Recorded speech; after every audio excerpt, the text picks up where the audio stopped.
నమస్తే బీఆర్కే భక్తి ఛానల్కి స్వాగతం. నేను పద్మ.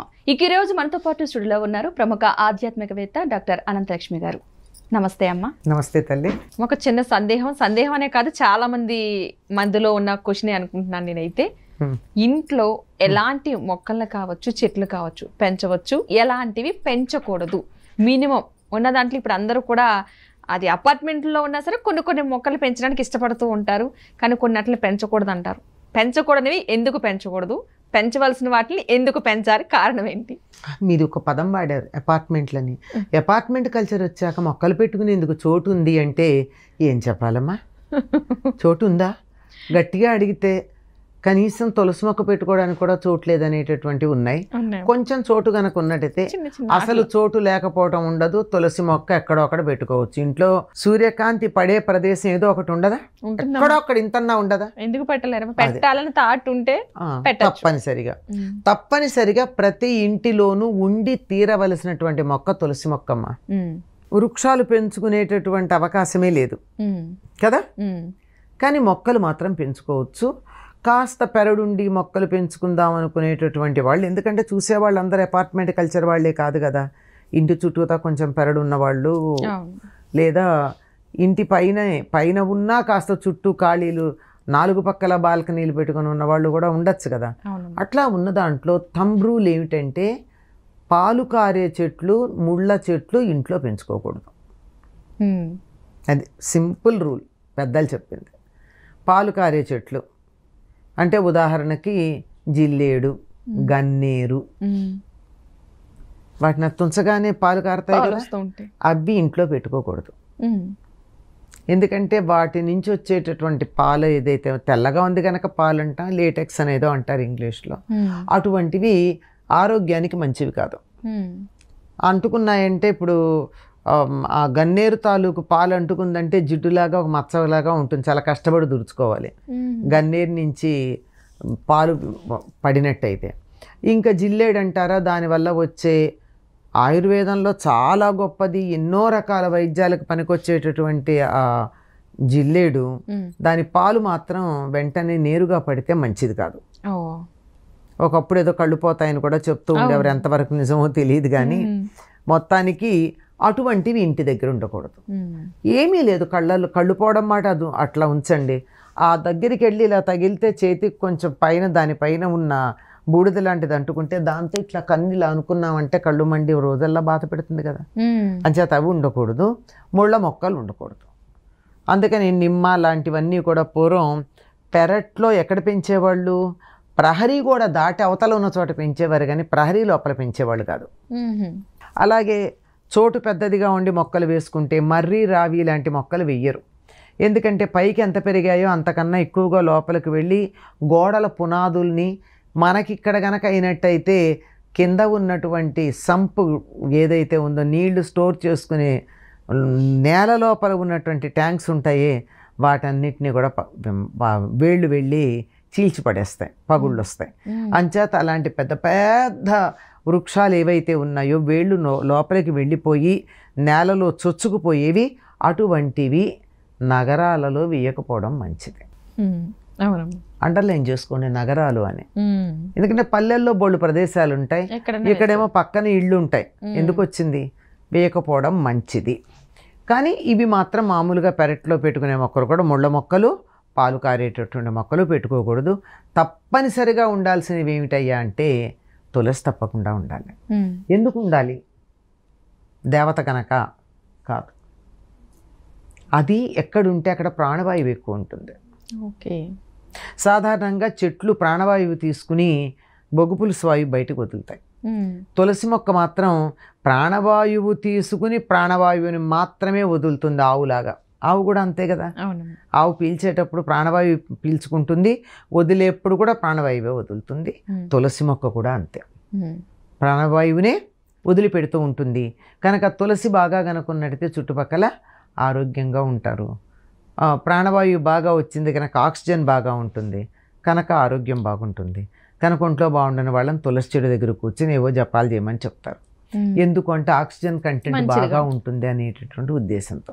ప్రధానంగా ఉండాల్సింది తులసి అయితే, అలాగే కొంచెం చోటు ఉన్నట్టయితే తప్పనిసరిగా ఉండవలసింది ఓ కరివేపాకు మొక్క, రోజు పూలు పూసే చెట్లు ఏవో ఒకటో రెండు, లేదంటే కుండీ పెట్టుకోవడానికి వీలుంటే 4 కుండీలో ఉన్నాయనుకుందామండి, 4 కుండీలు పెట్టుకునే ప్రదేశం, ఒకటి తులసి పెట్టుకుంటాం, ఇంకొకటి కరివేపాకు పెట్టుకుంటాం, ఇంకొకటి నిత్యం పూలు పూసేటటువంటి చెట్టు ఏదో ఒకటి పెట్టుకుంటాం, మరొకటి బచ్చలి తీగ లాంటి తోటి పెట్టుకోవచ్చు. ఎందుకు అంటే అది ఆ కుండీ ఎంత ఉందో దాని మీద అంతా పెరగడం కాదు, అది చక్కగా పైకి అల్లుకుపోతుంది కనుక మీకు కింద ఏముండదు. ఆరోగ్యానికి చాలా మంచిది తింటే, full of iron and calcium. రక్తహీనత పోవాలంటే రోజు విడిచి రోజు బచ్చల కూర తినమని చెప్పారు. అట్లాగే పూలకు కూడా పాకేటటువంటివి పెట్టుకోండి, శంకు లాంటివి. అవి కనుక పెట్టుకున్నట్టయితే కింద మీకు ఇబ్బంది ఉండదు. పైన గ్రిల్లు లాంటిది ఉంటే దానికి పాకించుకుంటే వారానికి ఒకసారి కూర, నిత్యం పూలు వస్తాయి. రోజు కూరల్లో ఒక కరివేపాకు వేసుకోవచ్చు. ఇది జనరల్గా శాస్త్రం గురించి చెప్పట్లా, నేను ప్రాక్టికాలిటీ ఆలోచించి చెప్తున్నటువంటి మాట. శాస్త్ర ప్రకారం అయితే ఆ పాలు కారేటటువంటి చెట్లు, ముళ్ళున్న చెట్లు పెంచుకోకూడదు. ఒకవేళ పెంచుకోవాలనిపించే నిమ్మ చెట్టు పెంచుకోవాలనిపించింది, పెద్ద పెరడు ఉన్నప్పుడు ఆరు బయట పెంచండి. మనీ ప్లాంట్ ఎవరింటి నుంచి అన్నా అడగకుండా తెచ్చుకోవాలి కానీ వాళ్ళని అడిగి తెచ్చుకోకూడదు. ఇది ఇంకోటి, అంటే దోచుకునే మనస్తత్వానికి సంకేతం ఇది.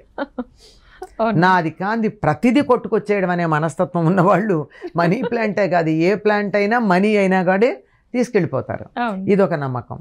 కాకపోతే ఒకటి చెప్పింది ఏంటంటే, ఈ స్పైడర్ ప్లాంట్ అని ఒకటి ఉంటుందమ్మా. అంటే ఆకుపచ్చను కొంచెం పసుపు రంగు పొడవాటి ఆకులు ఉండి దాని మీద చార ఉండేది లేదా అంచు కొంచెం ఉండేది ఉంటాయి, గుత్తులు గుత్తులుగా వస్తుంది. అది కూడా ఆక్సిజన్ ప్లాంట్ కిందకు చెప్తారు. అది ఎక్కడ ఉంటే అక్కడ ప్రాణవాయువు బాగా ఉంటుందని. అలాగే మదర్ ఇన్ లాస్ టంగ్ అని చెప్తారు బోన్సాయిలో. ఆ మదర్ ఇన్ లాస్ ప్లాంట్ ఒకటి, అది కూడా ఇంటీరియర్ పెరుగుతుంది. నెలకు 15 రోజులకు ఒకసారి ఎండలో పెడితే చాలు. ఈ స్పైడర్ ప్లాంట్ కూడా అంతే, వారానికో 10 రోజులకో ఒక రోజు ఎండలో పెడితే చాలు. ఇవి కానీ ఇంటీరియర్గా మనం పెట్టుకున్నట్టయితే, ఒక మనీ ప్లాంటు, ఒక స్పైడర్ ప్లాంటు, ఒక ఈ మదర్ ఇన్ లాస్ టంగ్ అని చెప్పేది, ఇంకొకటి కూడా ఉంది.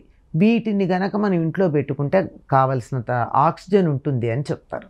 ఇది లేటెస్ట్ అమ్మ, ప్రాచీన గ్రంథాల్లో చెప్పింది కాదు. ఇది లేటెస్ట్ పెట్టుకోదగిన ప్లాంట్స్, పెట్టుకోకూడని ప్లాంట్స్ అని. ఇక్కడ ఒక మాట చెప్తే ఇవన్నీ పెట్టుకోమని చెప్తూ, ఇది మనీ ప్లాంట్ గురించి మీరు చెప్పారే, పెట్టుకోవచ్చు పెట్టుకోకూడదు అన్నట్టు, ఆ మధ్య మాకు తెలిసిన వాళ్ళు ఇంట్లో అరటి చెట్టు కొట్టేశారు. అదేమిటి అరటి చెట్టు కొట్టేసావు, చక్కగా బాగుంటుంది కదా, ఒకటి ఉంటే బోళ్ళు పిలకలు పెడుతుంది కదా అంటే, అరటి చెట్టును నిద్ర లేవంగానే చూస్తే ఇంట్లో ఆడవాళ్ళకి 2వ సంతానం కలగదుట, ఒక సంతానంతో ఆపేయాలట. ఈ రోజుల్లో మరీ మంచిది కదా, 1 hour నన్ను అనుకునే రోజుల్లో. అలా ఎందుకు అంటే, గెల వేసాక చెట్టు పోతుంది కదా, అందుకంట. అంటే మరి దాని పక్కన బోళ్ళు పిలకలు వచ్చాయి కదా ఒక గెలేసే లోపల, నువ్వు విత్తనం పెట్టకుండానే వస్తున్న అది ఆలోచించు. నీ దుంప పిలకయ్యా అని కదా మనం తిడతాం. దుంప పిలకయ్యా అంటే ఏంటి, నీ వంశం అభివృద్ధి చెందుగాక అని, అంతకన్నా పెద్ద తిట్టు కాదు అది. ఈ మాట అయితే మరొక మర్రి చెట్టు చూద్దాం, రోజు 100 మంది పిల్లలు పుడతారా అని అడిగాను. మా సమాధానం ఎక్కడ లేదు, అంటే సింగిల్ కాబట్టి అది అనగలిగారు. ఇప్పుడు మర్రి చెట్టు చూస్తే, మర్రి చెట్టుకి ఎన్ని కాయలు ఉంటాయి అమ్మ, అంతమందిని భరించలేరు అందుకని. అదే కదా, అంచేత మరి అంటే అడిగిన లాజిక్ కి చెప్పాను నేను. నాకు 100 మంది పిల్లలు కావాలనుందమ్మా, నేను కష్టపడి పెంచలేను కానీ, కనలేను పెంచలేను, 100 మంది పిల్లలు ఉంటే మంచిది కదా అనుకుంటే రోజు మర్రి చెట్టును చూస్తాను, అయిపోలే ఇంకా ఎక్కువ వస్తారు. చాలా ఉంటాయి. అంచేత ఇవి కాదమ్మా, ఏవి ఉంటే ఇబ్బంది కలుగుతుందో. ఇప్పుడు ముళ్ళ చెట్లు అంటే పిల్లలు ఉంటారు, గుచ్చుకుంటాయి, మనమే పూలు కోస్తుంటే ఇబ్బంది పడతాము. అందుకే మునిగోరింట పూలు దేవుడికి చాలా ఇష్టం అని చెప్పిన ఇళ్లలో పెంచరు. పొలాల్లోనూ పొదల్లోనూ అక్కడ ఉంటే ఆ మునిగోరింట పూలు తెస్తారు కానీ ముళ్ళగోరింట అంటాం, అది పసుపచ్చ రంగులో ఉంటాయి.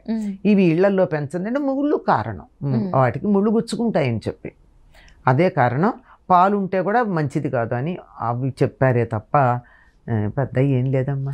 పెద్ద ఇంటి చుట్టూతా తోట ఉండి, తోట వేసుకునేంత చోటు ఉండి ఏం చేయాలి అని అడిగినట్టు అడుగుతూ ఉంటారు, అంతకన్నా ఇంకేం లేదు. అంటే ప్రతిదీ ఒక క్వశ్చనే మనకి ఇప్పుడు. అలాగే మంచి వివరణ ఇచ్చారమ్మా, ధన్యవాదాలు. నమస్తే అమ్మ.